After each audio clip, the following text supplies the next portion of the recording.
Makasih. Assalamualaikum. Perkenalkan nama saya Sinta Mahabriana. Saya perwakilan dari kelompok B1 dari mahasiswa Politeknik Negeri Jember, program studi gizi klinik. Di sini saya ingin mewawancarai Anda, Anisha Salsabila, sebagai salah seorang pembisnis di bidang makanan ya, kalau tidak salah. Benar? Benar begitu? Ya, Suara saya jelas ya? jelas. Langsung saja saya mulai untuk wawancaranya. Apa sudah siap? Sudah. Oke. Untuk pertama boleh saya tahu untuk namanya, nama lengkap? Oke. Perkenalkan, nama saya Anisha Septiana Ramdhani dan saya berprofesi sebagai salah satu partner kerja membuat bisnis angkringan. Ya. Mungkin Mbak Anisha ini memulai bisnisnya atau merintis usahanya itu sejak kapan ya? Sekitar tahun lalu, jadi masih 1 tahun aja. Oh, jadi sekitar 1 tahun belakangan ini ya mulai merintis. Iya. Menu-menu yang di angkringan itu kira-kira apa saja, Mbak? Mayoritas kayak sundukan gitu, kayak jenis tusukan gitulah Mbak. Jenis kayak ya ada bakso, terus ada sosis, kalop, terus ada gorengan-gorengan juga. Terus kalau untuk minuman juga ada kopi dan minuman saset lainnya. Sama nasi juga sih Mbak, nasi bungkus gitu. Oh ya. Terus mungkin apa yang melatar belakangi Mbak Anissa untuk memulai bisnis angkringan ini, Mbak? Awalnya karena memang kebutuhan ekonomi, dalam arti di sisi lain kan ya mungkin seiringnya sama usia juga berpikiran untuk gimana caranya untuk mandiri, untuk berbisnis supaya tidak mengandalkan orang tua lagi. Jadi seperti itu sih, lebih ke kayak inisiatif sendiri aja untuk membangun sebuah bisnis gitu. Nah, apa tahu berarti ini Mbak Anissa masih kuliah ya, Mbak? Jadi kuliah sambil membuka bisnis ini ya? Iya, jadi saya kebetulan masih kuliah sambil kerja juga gitu. Ya, terus untuk dalam membangun bisnis ini, Mbak, bisnis angkringan ini, apakah Mbak ini membangunnya sendiri atau ada partner kerjanya ya, Mbak? Kebetulan ini kayak bisnis keluarga gitu ya Mbak ya. Oh. Jadi kayak bisnis keluarga yang masak ada ibu gitu. Terus yang handle ada kakak gitu sih. Oh, jadi bareng keluarga ya bisnis ini ya. Lalu untuk kan ini bareng keluarga ya. Terus untuk kayak modal dan omsetnya itu sekitar berapa, Mbak? Modal waktu membuka angkringan. Maksudnya modal membuka ini kayak setiap harinya. Modal yang untuk bahan-bahan makanannya itu. Kalau untuk makanan itu sekitar, kalau keseluruhan ya mungkin ada 500 sampai 700 kalau untuk makanan keseluruhan ya, mulai dari nasi, terus jenis segala macam tusukan, terus gorengan itu ya sekitar 500 sampai 700. Itu dalam setiap harinya? Iya, sekitar segitu. Sama minuman juga sih sebenarnya. Oh ya. Terus untuk omsetnya, Mbak? Kalau boleh tahu? Omsetnya ya kira-kira ya sejuta, ya sekitar di atas 700 sampai sejuta, atau mungkin lebih tergantung pembeli juga, tergantung keramaian juga sih gitu. Terus untuk pemasaran produknya ini gimana Mbak awal mulanya? Kayak ini pemasaran produk angkringan ini dari sosial media atau memang Mbaknya mau membuka kayak, kan ini ada yang secara offline ya, yang buka angkringan, lalu terus apa ada yang dipasarkan secara online juga? Kebetulan kalau pemasarannya pertama kita tentunya ada angkringan itu sendiri, maksudnya dalam bentuk offline itu depan Venus di Jalan Brawijaya, itu untuk offline-nya. Terus kalau untuk online kita juga ada. Gimana? Untuk alamat angkringannya itu di Kediri ya? Iya, di Kediri Kota di Jalan Brawijaya. depannya Venus atau depannya Bank Indonesia itu kalau untuk store offline gitu sih. Terus kalau untuk online-nya kebetulan belum ada Instagram, jadi masih share lewat story WA gitu aja sih kalau untuk online gitu.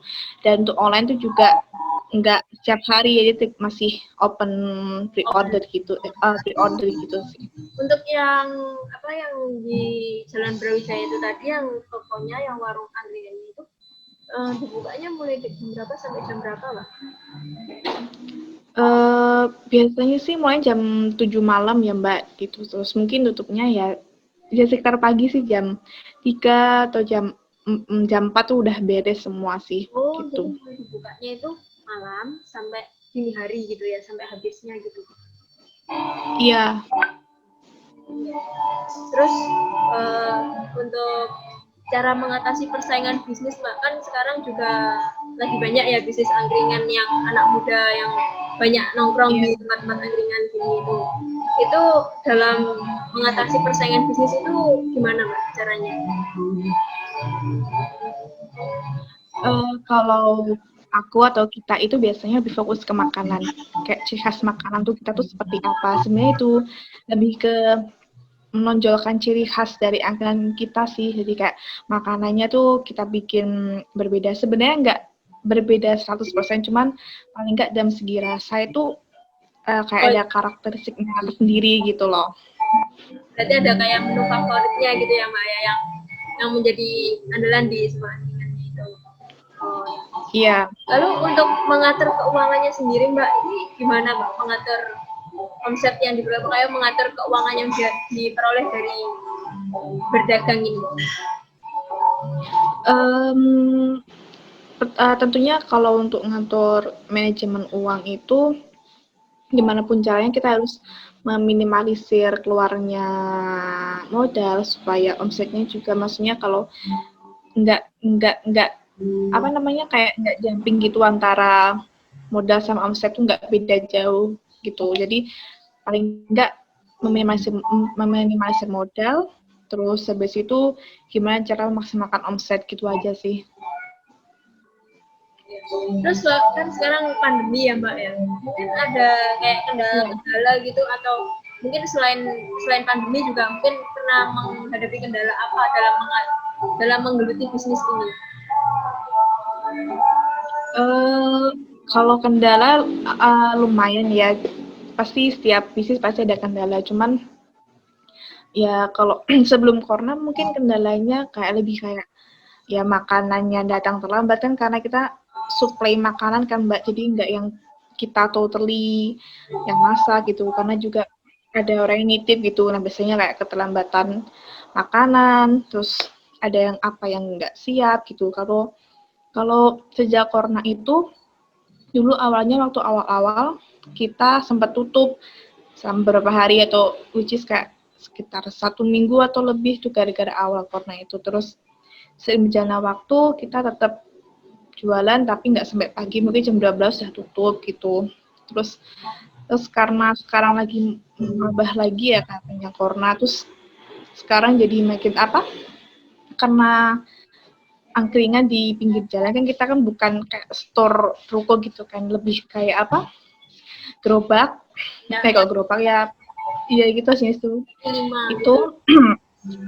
di pinggir jalan. Terus kadang kalau misalnya udah terlanjur rame tuh suka suka diusir sama polisi gitu. Dan sisi itu karena kita menemukan sebuah keramaian. Habis itu jadi mostly kendalanya tuh lebih ke gara-gara corona ini sih. Jadi kalau kendala-kendala sebelum corona ya bisa ditangani lah. Kalau saat corona kan ya kita kan banyak aturan yang harus ikuti. Jadi gimana caranya supaya kita tetap punya aturan tapi nggak jalan bisnisnya gitu. Jadi untuk karena pandemi sendiri ini omset juga pastinya menurun ya, atau gimana Mbak? Untuk omset sendiri? Omset iya tentunya. Jadi kadang makanan juga masih ada yang sisa. Cuman ya alhamdulillah, lebih tepatnya karena udah tahu seperti itu kondisinya, Jadi kita mengurangi modal juga, mengurangi pasokan, bukan pasti ya, suplai makanan ke angkringan itu. Jadi kayak awalnya mungkin 20 jadi 15 atau 10 gitu sih, supaya meminimalisir omset lah gitu.